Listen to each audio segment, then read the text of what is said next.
वेद व्यास जी कहते हैं सुनो राजन प्रवक्ष्यामि दिव्या यज्ञा विधानता त्रिविधम तो सदागेयम विधि दृष्टेन कर्मणः। 3 प्रकार के यज्ञ होते हैं। बोल कितने प्रकार के? 3। कौन कौन से? सात्विकम राजसम चैव तामसम च तथोपरम। 3 प्रकार के यज्ञ होते हैं, सात्विक, राजस और तामस यज्ञ। सात्विक किसे कहते हैं और राजस किसे कहते हैं और तामस किसे कहते हैं? श्री वेद व्यास जी कहते हैं कि तामसाम राक्षसानाम वे ज्ञानिनाम तु गुणोजितम विमुक्तानाम ज्ञानमयम विस्तरात् प्रविभीमिति। जिस यज्ञ में मार काट होती है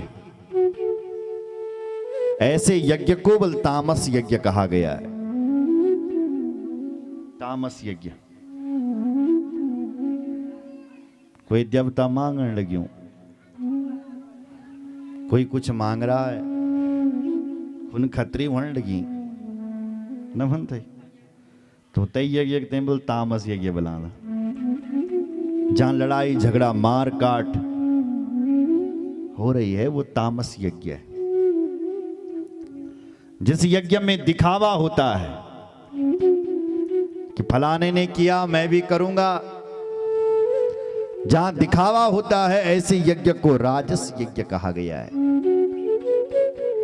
और एक यज्ञ और है, उसका नाम है सात्विक, जो अपने लिए नहीं जन कल्याण के लिए किया जाए, समाज के कल्याण के लिए किया जाए, ऐसे यज्ञ को सात्विक यज्ञ कहा गया है। जैसे ये यज्ञ हो रहा है तो इसका नाम भी बल सात्विक यज्ञ है। क्या यज्ञ है? सात्विक। ये समस्त ग्राम के कल्याण के लिए हो रहा है, समस्त क्षेत्र के कल्याण के लिए हो रहा है, विश्व कल्याण के लिए हो रहा है, सद्भावना के लिए हो रहा है, शांति के लिए हो रहा है। इसलिए इस यज्ञ को भी सात्विक यज्ञ कहते हैं। यज्ञ में कितनी शुद्धि होनी चाहिए?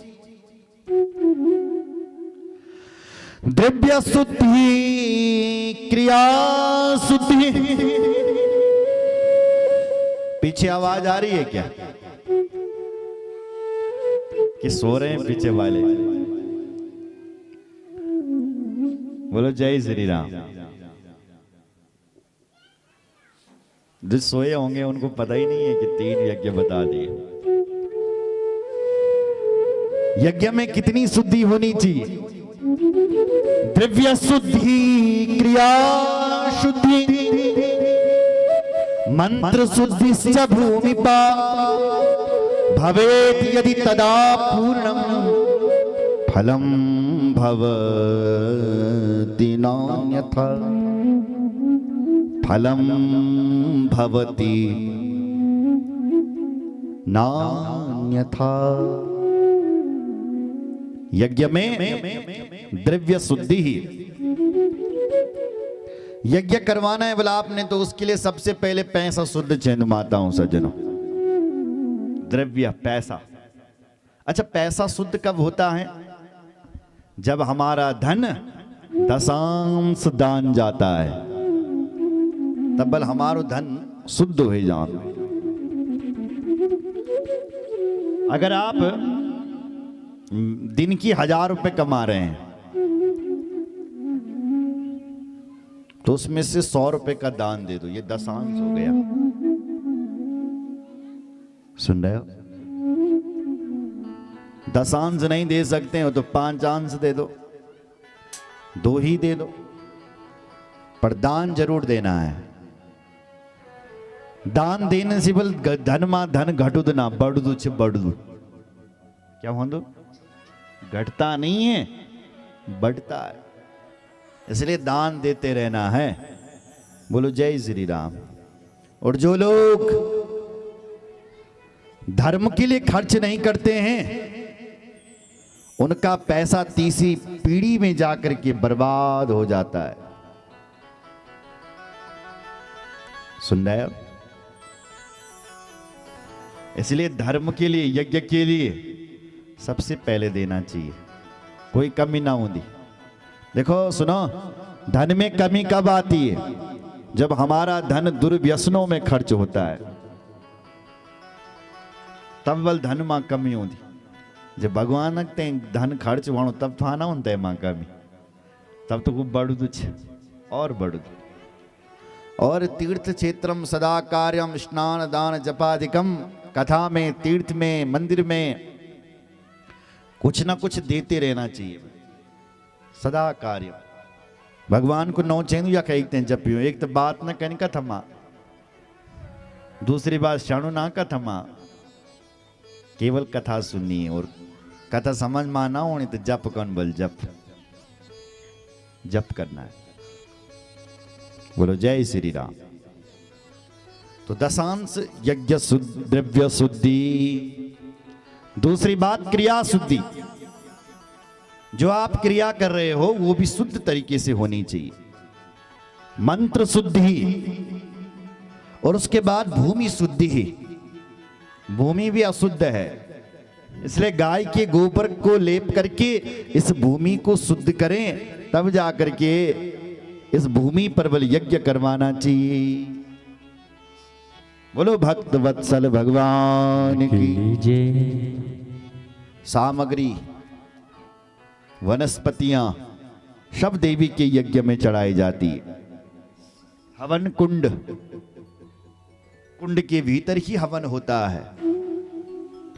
कुछ लोग हवन को छत के ऊपर करते हैं, छत के ऊपर कभी हवन नहीं होता है। हवन कुंड बनाया जाता है, तब हवन होता है। वनस्पतियों को हवन में डालें, कपूर वाणी को शुद्ध करता है। अगर और तगर, कमल गट्टा, ये सब लक्ष्मी को देने वाले हैं, धन को देने वाले। इसलिए पूरी श्रद्धा से आप यज्ञ करें। उस यज्ञ का धुआं जहां जहां तक जाता है, वहां वहां का वातावरण अपने आप में शुद्ध हो जाता है, पवित्र हो जाता है। यज्ञ हम भगवान कहते हैं, मैं साक्षात यज्ञ हूं। और यज्ञ में जितनी भी सामग्री है वो भी प्रभु ही है। अग्नि भी वो है, समिधा भी आप हैं, कुशा भी आप हैं, सब कुछ आप है प्रभु। आपके अतिरिक्त तो कुछ और है ही नहीं। इसलिए सबसे पहला जो ये यज्ञ किया है, ये भगवान नारायण ने किया। जब लक्ष्मी मैया समुद्र से प्रकट हुई, तब भगवान नारायण ने सबसे पहले इस यज्ञ को किया। किसका यज्ञ? देवी मां का यज्ञ। मंडपम विततम तत्र कारयामास शिल्पी भी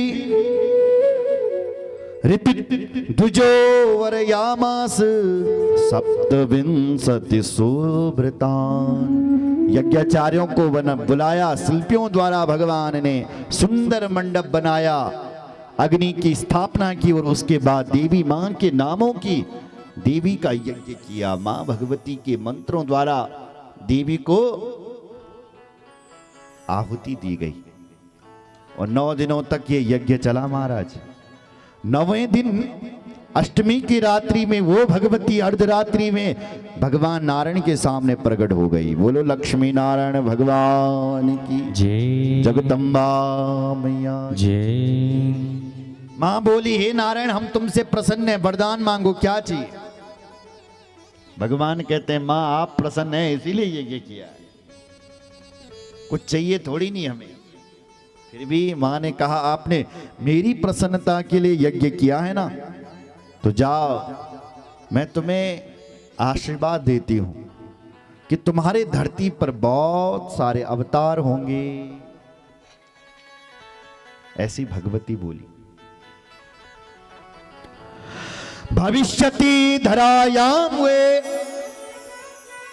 मानिनीया महात्मनाम अवतारेषु सर्वेषु नानी योनेषु माधव। नानी योनिषु माधव। हे माधव, भविष्यति धराम्याम वे, भविष्य में बल धरा धरती, इस धरती पर तुम्हारे अवतारेषु सर्वेषु, बहुत सारे अवतार हों। आप जानते हैं कि भगवान नारायण का कई अवतार छुए यहाँ, सुन रहे हो? और यहां तक कह दिया नानी योनिषु माधव, नानी प्रकार की योनियों में भगवान के अवतार हुए। क्या नहीं बने भगवान, ये बताओ ना। नरसिंह वो बने, नागराजा वो बने, मछली भगवान बने, क्या नहीं बने। सारे अवतार भगवान ने लिए। और भगवती बोली वो अवतार तुम्हारे इस दुनिया में प्रख्यात होंगे। विख्याता सर्वलोकेषु भविता मधुसूदन, अवतारेषु सर्वेषु सत्यस्ते सहचारिणे। हे भगवान जी, जब बल आप धरती पर अवतार लेंगे ना, तो मेरी शक्ति आपकी सहचारिणी बन करके तुम्हारे साथ बल प्रकट होगी। भगवती कह रही है जब तुम राम बनोगे तो मेरी जो शक्ति है वो सीता बन करके प्रकट हो जाएगी। जब तुम कृष्ण बनोगे तो मेरी जो शक्ति है वो राधा बन करके प्रकट हो जाओगी। तुम नरसिंह बनोगे तो वो नारसिंही बन करके प्रकट होगी। हे प्रभु, तुम वाराह बनोगे तो भगवती वाराही बन करके प्रकट होगी। शक्तिस्ते सहचारिणे, और तुम्हारे साथ साथ मेरी भी इस धरती पर पूजा होगी। और ये अवतार कब होंगे? बोले जब धर्म की ग्लानि होगी। त्वमे पूज्यतमा कामम कीर्तिस्तव भविष्यति यदा यदा हि धर्मस्य ग्लानिर्भवति भूतले। वही बात आ गई। भगवान कृष्ण अर्जुन से कहते हैं, हे अर्जुन, जब जब धर्म की हानि होती है तब तब मेरा अवतार होता है। ग्लानिर्भवति भारत, तब तब मैं अवतार लेता हूं जब धर्म की ग्लानि होती है। जब जब हुई धर्म की हानि, बाढ़ी असुर अधम अभिमानी, तब तब प्रभु धरे विविध शरीरा। तब भगवान विविध शरीर धारण करते हैं। यदा यदा हि धर्मस्य ग्लानिर्भवति भूतले। मां भी तो यही कह रही है, हे नारायण, जब धरती पर अधर्म फैलेगा तब तुम्हारा अवतार होगा। और बहुत सारे तुम्हारे अवतार होंगे। पूजनीया प्रयत्नेन माननीयाश्च सर्वतः, नूनम ता भारती खंडे शक्तय सर्वकामदा। भारतीय यानी हम लोग भगवान की उन रूपों की अलग अलग कामना से बल उपासना करेंगे। जम्बूद्वीप, भारत खंड, भारतवर्ष यानी यही है भारतवर्ष, यही है जम्बूद्वीप, वो यही है भरतखंड। यही भगवान के विविध अवतार होंगे। सुनो, भगवान का जतियां भी अवतार हुए सब यही हुए।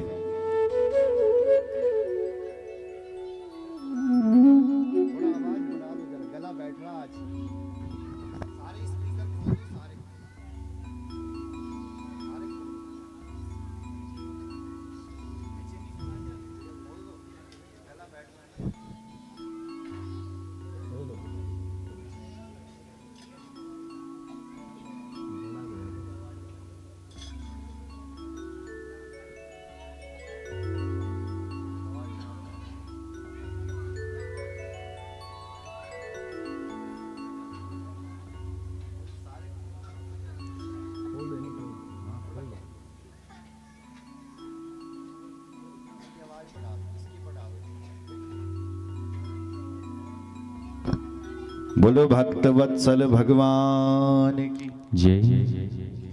हार हार महादेव।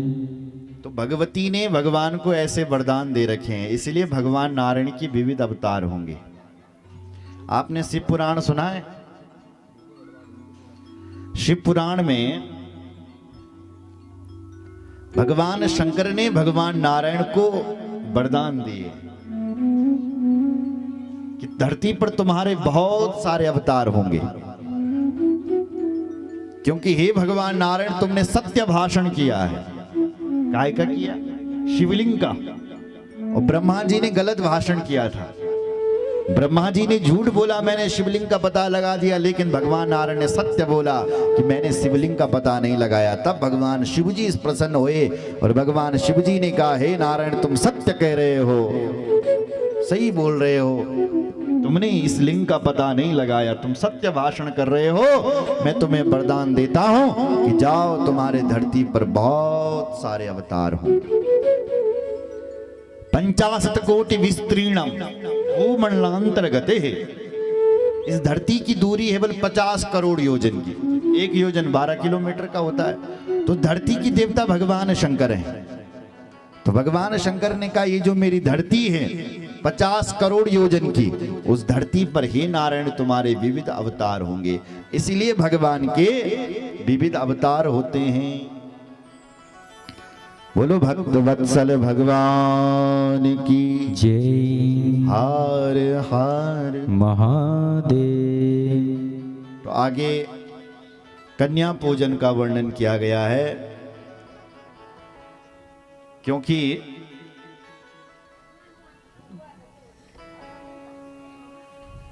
देवी का